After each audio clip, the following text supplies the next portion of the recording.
테크앤스탁입니다. 토마토 투자클럽의 김민준 전문가, 알파경제 김종현 이사, 오늘도 두 분 모셨습니다. 안녕하세요. 안녕하십니까. 예, 이슈 알아보겠습니다. 전 세계 평화가 찾아오는 것인가?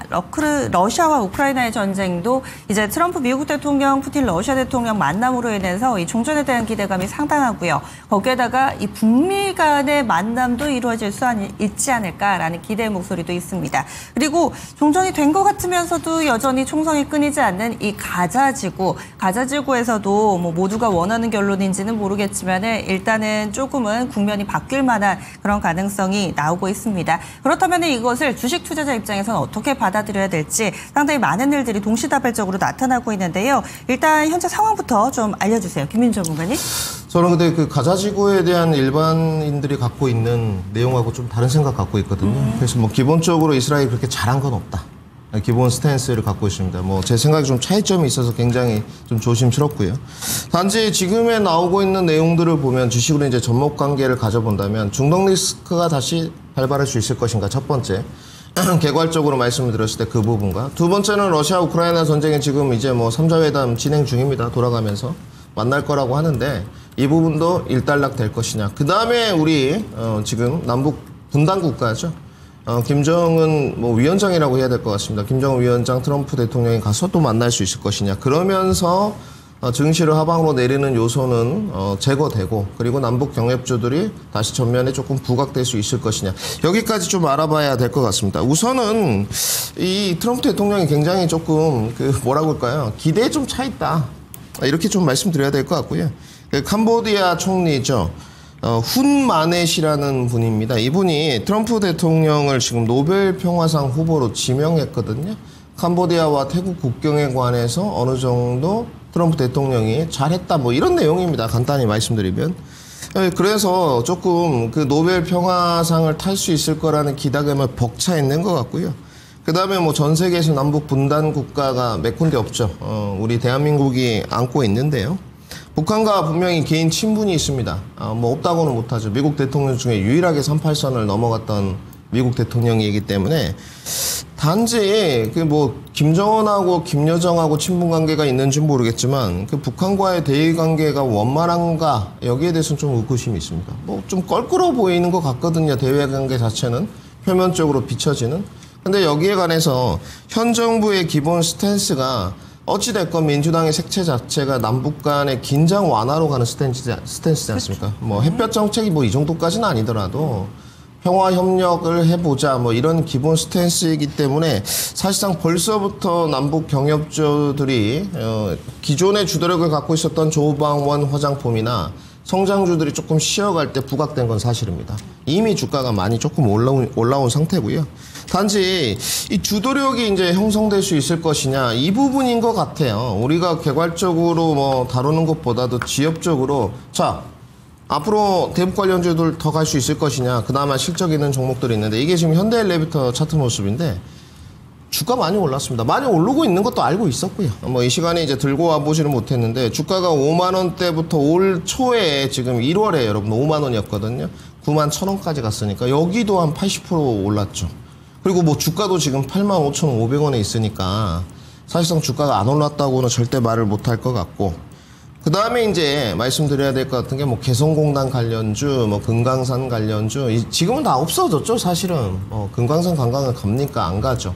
개성공단도 다 철수한 상태고 그래서 주도력을 형성하는 문제에 관해서 지금 우리가 포커싱을 좀 해봐야 됩니다. 본질은 여기인 것 같아요. 저는 뭐 개괄적으로 크게 봤을 때 현 정권 하에서 주도력이 끝나진 않을 것이다. 여기엔 동의를 하는데 그 강도죠, 강도. 5년 내내 임기 정권 5년 내내 얼마만큼 부각이 되면서 주식 시장에서 주도력의 한 축을 차지할 것이냐 이 부분인데 저는 그렇게 한 축을 차지하기는 힘들다고 보여집니다. 개별 뉴스가 이렇게 부각될 때마다 그 단기 슈팅 있죠? 단기 슈팅으로 가는 흐름을 좀 연출하고 있고 우리가 작년 후반기부터 전반기에 조선방산 원전 화장품이 주도주를 형성했다면 엔터까지 이제 뭐 이미 반도체나 2차전지 이런 쪽으로 기술적 반등과 더불어서 투신과 매기가 이동을 했거든요. 그러면 여기가 아직 반등 여력이 없느냐? 그래 보이지 않거든요. 그렇기 때문에 아직도 조방 원화를 제외하고도 매력적인 종목이 다수다. 그럼에도 불구하고 이제 몇몇 종목을 좀 조사를 해봤습니다. 뭐 이거 외에도 너무 많거든요. 뭐 셀 수 없을 정도고요. 지금 이거는 이제 아난티입니다. 여러분도 잘 아시는 금광산 관련주고 뭐 기술적인 모습이 죽지 않았어요. 인정을 하고요. 여기서 이제 트레이딩을 하는 문제는 개별적으로 선택의 문제인데 저는 별로 권장드리고 싶진 않습니다. 시간이 이제 손절이 잘 나가진 않아요. 근데 이제 시간이 좀 걸리는 쪽이에요. 생각보다는. 왜냐면 이슈가 나올 것을 알 수가 없기 때문에. 그리고 이제 좋은 사람들 몇 가지만 좀 보고 정리하겠습니다. 제가 봤을 때 아까 현대엘리베이터하고 아난티는 실적이 있어가지고 공략하는 것은 뭐 말리진 않겠습니다. 네. 이건 좋은 사람들인데 이런 거 엄청나게 거래량들이 지금 살아있는 형태거든요. 뭐 지금 지난 금요일도 장대 양봉의 거래량이 5천만 주가 넘어가는 기염을 토했거든요. 이거 뭐 시세가 끝났다고 보기 솔직히 어렵죠. 근데 지금 위치단에 대한 고민은 지금 위치도 진입이 괜찮은데 내일이라도 뉴스플로우가 끊겼을 때 주가 흐름이 어느 정도 버텨줄 것이냐에 대해서는 저는 의구심이 좀 있습니다. 그러니까 조선방산원전 어떻습니까? 정말 오랜 기간 동안 버텼잖아요. 주가가 안 무너지고. 그래서 이런 부분에 고뇌를 해본다면 저는 제한적인 범주 내에서 트레이딩 관점으로만 좀 접근을 하시는 게 좋지 않겠느냐. 단지 이제 뭐 싼 가격에 진입을 하신 분이라면 단기 슈팅 정도가 나왔을 때 엑시트 전략을 짜보는 것도 나쁘지 않은 전략이다까지 정리를 해드리겠습니다. 네. 김 이사님. 네, 이건 뭐 간단하게 정리할 수 있을 것 같은데 3년 속았으면 됐지 않습니까? 전쟁은 끝나야 끝나는 겁니다. 우리도 전쟁 끝난다고 휴전협상, 그러니까 한국전쟁 때 휴전협상 시작하고 나서 1년을 끌었죠.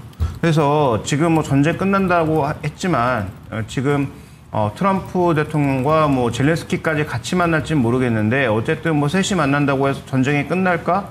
알 수 없는 거죠. 그래서 실제로 협상 과정이 워낙 복잡하기 때문에 젤렌스키야 이제 뭐 전쟁 끝나면 당연히 뭐 권력에서 내려올 수도 있는데 땅을 내준다? 그건 제가 보기엔 뭐 거의 반역자 수준으로 갈 가능성이 있어서 지금 이쪽은 땅을 내줄 수가 없고 푸틴은 계속 돈바스 지역을 원하고 이렇게 서로가 조건이 맞지 않는 상황에서 트럼프가 무슨 용 빼는 재주가 있다고 이 전쟁을 멈출 수 있겠습니까? 그래서 휴전까지는 가능할지 모르겠지만 종전은 아직은 우리가 확신할 수 없다.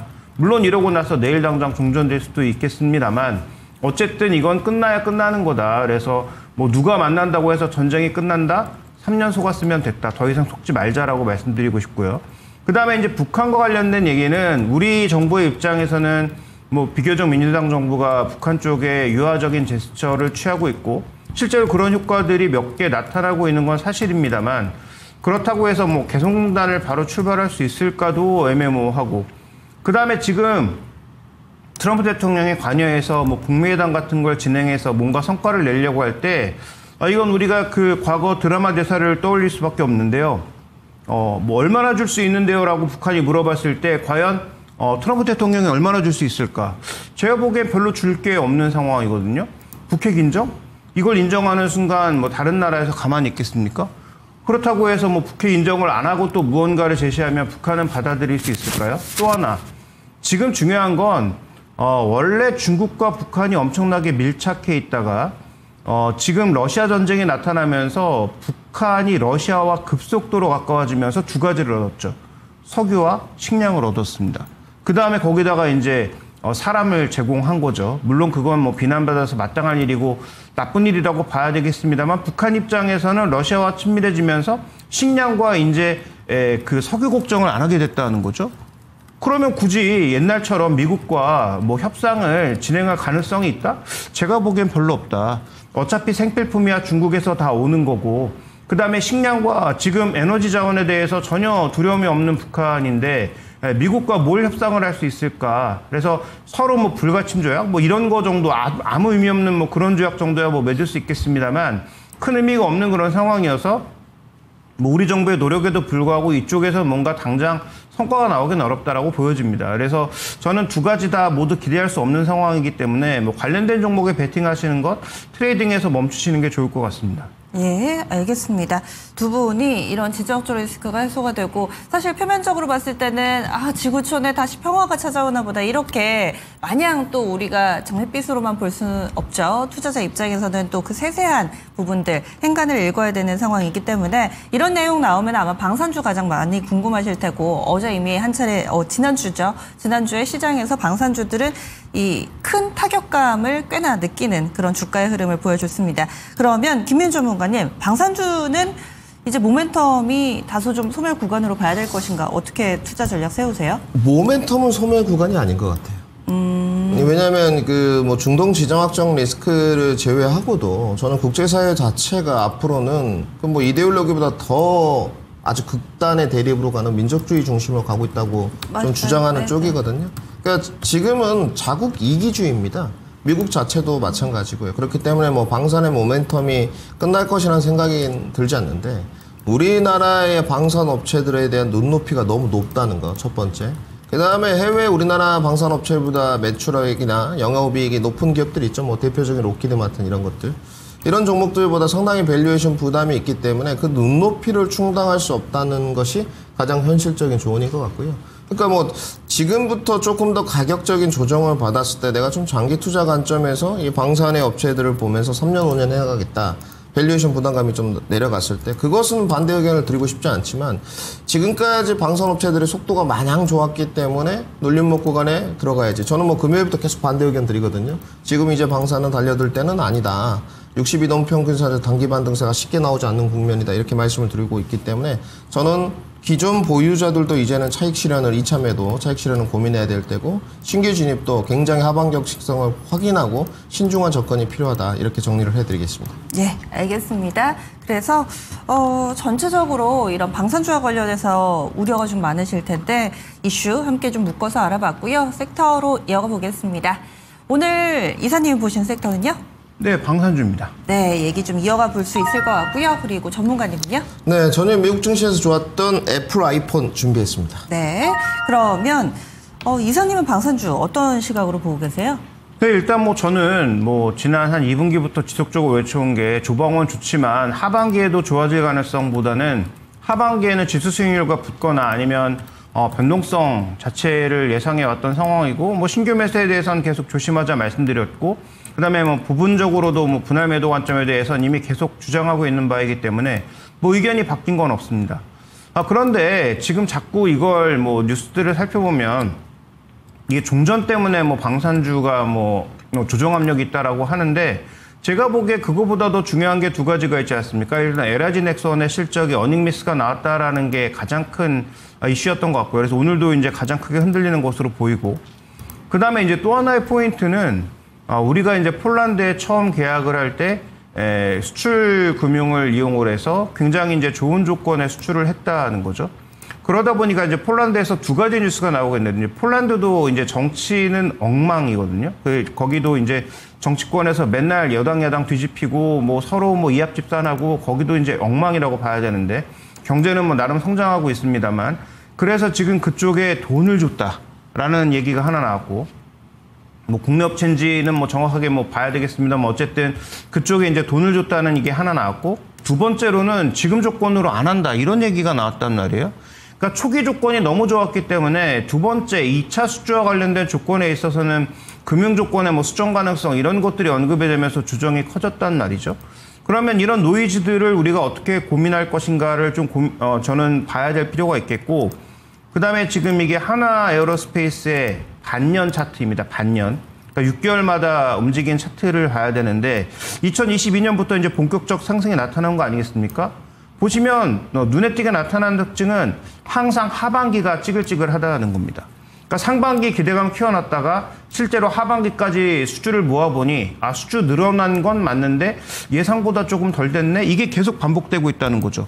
올해도 마찬가지 아닙니까? 중동까지 대박 터진다라고 했다가 지금 동유럽도 뭐 루마니아 같은 국가는 아직은 조금 물음표고 중동은 내년에 한다고 그러고 이런 식으로 나타나고 있는 거예요. 그렇게 본다면 가장 큰 대장주라고 할 수 있는 하나 에어로스페이스도 상반기에 빅랠리, 하반기에는 조금 찌글찌글한데 이런 양상이 하반기에 이어지지 않을까라고 본다면 저는 뭐 신규 매수는 좀 조정을 기다려봐야 될 것 같고 기존에 보유하고 계신 분들도 저는 일정 부분의 차익 실현이 필요하다라는 말씀을 또 반복드릴 수밖에 없습니다. 네. 그리고 방산주를 보면은 그 주변에 뉴스가 너무 많아서 저희가 이슈에서도 뭐 세계 평화와 관련된 이런 내용들을 다뤄봤었는데 지난 주말에 또 이런 얘기 나왔죠. 주한미군 양보보다는 질이다. 그러면서 지금 주한미군 측에서는 미군의 규모를 축소할 만한 가능성에 대해서 언급을 했고 여기에다가 이달 말쯤에 또 한미 정상회담이 열리게 되면은 여기에서도 이 방위비와 관련된 내용을 이야기를 하게 될 텐데 이것과 관련해서 방산주들은 어떻게 봐야 되는 걸까요? 이사님. 일단 방산주의 핵심은 뭐 전쟁 이런 것도 중요하지만 기본적으로 방위비가 늘어나는 게 핵심이죠. 그다음에 우리나라의 방위비를 결국 미국은 올리겠다라는 거 아닙니까? 근데 잘 살펴봐셔야 될 건 우리가 지금 주한미군한테 제공하는 게 뭡니까? 그들의 생활비하고 거주비를 제공하고 있는 거예요. 그거를 10배 늘릴 수가 없어요. 거주비를 어떻게 10배를 늘립니까? 말이 안 되죠. 그러니까 거기다 만약에 미국 무기를 뺀다? 그러면 미국에게 줄 돈이 더 줄어드는 거죠. 그런데 방위비를 늘려라라고 하는 이유를 트럼프 대통령의 이 방위비 구조를 제대로 알고 있는지는 잘은 모르겠습니다만 어쨌든 그런 관점에서 보면 미군이 점점 뭐 시설을 줄이고 그다음에 뭐 우리나라의 어떤 이 그 시설이나 장비 이런 것들에 대해서 더 탄력을 둔화시킨다면 우리 걸 더 늘릴 수밖에 없겠죠. 그러니까 그건 긍정적인 부분이에요. 우리나라의 국방 예산이 추가적으로 늘어난다라는 건 긍정적인 요인이고 전 세계 모두 국방비를 증가하고 있는 상황에서 무기를 제때 공급할 수 있는 공급자가 별로 없다 보니까 그 부분에 대해서 지금 되게 우리나라 방산주를 강조하고 있는 거잖아요. 근데 중요한 건 유럽도 지금 방산을 막 키우고 있고요. 그다음에 지난 금요일 날 우리 종목이 꺾일 때 우리 종목만 꺾였냐? 아닙니다. 라인메탈이 독일에서 같이 꺾였어요. 그러니까 그런 부분들도 살펴봐야 된다는 거죠. 그러니까 글로벌리하게 같이 움직이는 종목군들도 좀 봐야 되고 그다음에 전체적인 추세는 방위비가 늘어나는 과정에서 우리나라 국내 종목군들이 움직이는 건 맞지만 하반기에 추가 수주 소식이 들려오지 않거나 아니면 예상했던 만큼의 수주가 들려오지 않거나 아니면 예상보다 수익성이 좀 떨어지는 그런 뉴스들이 들린다면 저는 뭐 주가는 하반기에는 조금 제한될 수밖에 없다 이렇게 보고 있습니다. 예, 알겠습니다. 방산주 그동안에는 뭐 조정받으면 사기만 하면 수익을 주는 섹터였다면 이제는 좀 공식이 복잡해졌습니다. 방산 섹터에 대해서 오늘 좀 자세하게 얘기를 나눠봤고요. 다음으로 요즘 미증시에서 애플의 활약이 정말 대단합니다. 지난 한 주 동안에만 애플이 13% 오름세를 나타냈는데 이와 관련해서 부품주들은 또 어떨지 전문가님은 이쪽에 또 주목을 하시네요. 뭐 일단 뭐 지금 기본값은 아니고요. 솔직히 말씀드려서 그 전반기부터 저의 기본값은 그냥 장착하고 가는 건 반도체 2차 전지고요. 여기는 뭐 어떻게 뭐 버리겠습니까? 그거는 우리 시청자분들이 아셔야 될 게 좌우 날개를 반도체 2차 전지를 일단 펼치세요. 뭐 저한테 동의를 해달라는 건 아니고 저는 그걸 기본값으로 장착해 놓고 주변에 일단 뭐 화장품이라든지 원전이라든지 여기까지 매매를 좀 해봤고요. 그 다음에 해치 전략으로 이제 정책주라든지 그냥 안 볼 수는 없는 쪽이니까 증시가 무너지게 되면 사이드 쪽에 있는 해치 종목들과 섹터들이 부각되게 돼 있거든요. 그 안에서 최근에 좋은 흐름 쪽으로 가는 게 뭐 정책주도 있습니다만은 애플이나 IT 섹터 쪽들 이쪽은 주가 흐름이 너무 좋은 것 같습니다. 아까 뭐 앵커님 말씀하셨지만 애플 차트 잠깐만 잡아주시면 금요일도 지금 4% 넘게 종가 마감됐거든요. 이거 뭐 좀 기염을 토했다. 왜냐면 저는 목요일까지 변곡점 안착할 수 있을까 약간 좀 의구심이 있었거든요. 변곡점 220불 언저리 가니까 동력도 좀 상실되고 캔들 모양도 좀 쪼그라들고 힘이 없구나 다른 데보다 이렇게 생각했는데 금요일 날 밀어 올렸어요. 그러면서 변곡점 안착을 시켰고 아직까지 제가 봤을 때는 물론 여러 가지 펀더멘탈적 요소가 있습니다만은 240불 정도까지는 열어놓고 봐야 될 것 같거든요. 여기서 또 한 번에 이제 반등이 나올 수 있는지는 차후 문제고 그 다음에 이제 국내인 것 같은데 국내가 소리 소문 없습니다. 뭐 LG넷 이노텍을 제외하고도 이거 지금 좌화전자 모습인데 벌써 한 3번 정도 들고 왔거든요. 9,900원까지 내려간 게 좀 억울할 정도였고 관세 때문에 내려갔다고 보여지는 거죠. 이 부분은 그냥 과대낙폭 반등이었고 실질적으로 과대낙폭 반등을 14,000원까지 쓰고 나서도 2만원까지 반등을 했기 때문에 주가 퍼포먼스가 너무 좋았거든요. 지금도 뭐 사실상 거래량이 크게 동반되지 않으면서 올라왔기 때문에 그 밑으로 내려올 일이 별로 없고요. 네. 결국은 지금 뭐 조금 쉬고 있는 LG노텍만 힘을 쓰면 될 것 같고 그 다음에 이거 BH 모습이거든요. 지난번에 22동평균선 14,000원까지 조정을 받았고 이 조정이 오히려 조금 더 강한 반등을 일으킬 수 있는 눌림목이라고 판단되는데 지금 결국 또 올라왔거든요. 여기서 이제 변곡점 돌파를 할 때 거래량만 좀 동반되면 지난번 정고점 테스트 가는 거죠. 그래서 흐름이 나쁘지 않습니다. 그러니까 결국 결론만 말씀드리면 삼성전기, BH, 뭐 자화전자 다 괜찮았고 LG 이노텍만 좀 힘을 못 썼다. 그리고 하나 좀 주목해봐야 되는 게 지금 애플 IT 이쪽이 하드웨어뿐만 아니고 소프트웨어 쪽으로도 좀 뭔가 결제 콘텐츠 있죠. 애플페이 이쪽으로도 약간 부각되는 기류가 좀 있더라고요. 저는 이거는 제가 주말에 조사를 하면서 좀 찾아낸 건데 이거 KG 이니시스거든요. 7월 11일까지 보니까 이 주가가 또 소리 소문 없이 거의 90%가 올라왔더라고요. 7,970원부터 4월 7일입니다. 정확하게. 7,970원을 찍었는데 어느 날 주가를 보니까 7월 11일 날 13,000원이에요. 그러니까 결국은 우리가 공략 포인트가 가격 경쟁력에서 찾아야 된다는 것은 증명되고 있는 것 같습니다. 물론 이제 주가 조정받았어요. 13,000원은 약간 뭐 캔들 모양, 뭐 쌍봉 비슷한 이런 게 형성되면서 내려왔는데 결국은 국내 카메라 모듈 업체, MLCC 업체 수혜가 계속 기대되는 쪽이고요. 저는 그래서 LG노텍도 어느 정도 시장 대비 키 맞추긴 할 거라고 좀 판단됩니다. 그래서 기본적으로 18만 원 정도까지는 단기 반등이 나오지 않겠느냐 생각을 하고 있고 삼성전기를 뭐 더 갈 것 같고요. 지금 AI 기능이 이런 확장 부분이 아이폰 쪽도 여러분들 업그레이드 수요를 계속 촉진하고 있습니다. 지금 이제 기대감은 접는 폰이거든요. 올해는 좀 힘들어 보이고요. 솔직히 말씀드려서 내년에는 나올 것 같습니다. 드디어 양치기 소년에서. 그 다음에 이제 애플 하면요. 그 뭐 XR 이런 것도 중요하지만 멀티 디바이스의 생태계 확장입니다. 아이폰 쓰시는 분들 보기에 웬 노트북도 애플 거 쓰고요.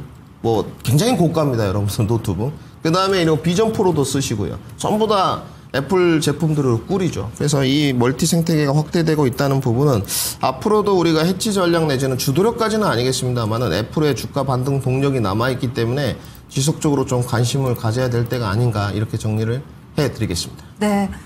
늘상 좀 강조해 주시는 포트는 반도체 2차전지로 축을 잡고 그리고 플러스 알파 그 외에도 어떤 종목군들을 봐야 될지 섹터에서 여러 가지로 좀 소개를 좀 해주시고 계시는데 지난주에도 애플 아이폰 관련된 종목군들 강조를 해주셨어요. 계속해서 좀 업사이드 남아있는 부분들 알아봤고요. 이렇게 해서 또 종목군에 대한 이야기들 좀 나눠봤습니다. 그렇다면은 오늘 토픽은 어떤 종목일지 이사님 알려주시죠. 네, 저는 삼성 E&A 또 준비했습니다. 네, 그리고 이사님은요? 저는 오늘 가장 중요한 SK하이닉스의 단기 반등을 봐야 되기 때문에 SK하이닉스 준비했습니다. 네, 종목이 굵직굵직하게 나왔습니다. 그러면 삼성 E&A는 이 시간에 소개를 7월 첫날 해주신 적이 있네요. 그리고 또 건설주 얘기를 할 때마다 이 종목 좀 탄탄하다 여러 번 강조를 해주셨던 바 있는데 지금 시점에서 다시 봐야 되는 이유는 어떤 게 있을까요? 네, 뭐 국내 건설은 다 아시다시피 지금 별로 볼 게 없고 그나마 해외 건설 쪽에서 의미 있는 부분들이 생기고 있는데요. 지난 금요일 날 또 의미 있는 뉴스가 하나 나왔죠. 뭐 인도네시아에 LNG 터미널을 짓는 것에 설계를 수주했습니다. 이거 안 했던 부분이거든요. 근데 LNG 터미널이라고 하는 게 생각보다 굉장히 큰 시설이고 그 다음에 이걸 만약에 짓게 된다면 삼성 E&A 같은 경우에는 기존의 화공 플랜트, 공장 짓던 곳에서 좀 더 영역을 넓힐 수 있다는 관점에서 굉장히 중요합니다. 그래서 이번에 360억 금액이 얼마 안 되는데 이거 설계 수주한 거고요. 설계 수주한 이후에 이제 EPC까지 수주하게 되면 이제 금액이 대거 증가하겠죠. 근데 LNG 터미널은 여러 개 만들어질 가능성이 높거든요. 그러면 이번에 만약에 이 레퍼런스를 획득하게 되면 그러면 여러 산유국들 중에서 이제 LNG를 수출하기 위한 터미널들을 만들 가능성이 높은데 삼성 E&A는 이번에 수주하면서 여기다가 CCS까지 탄소 포지까지 이제 수주를 같이 했단 말이죠.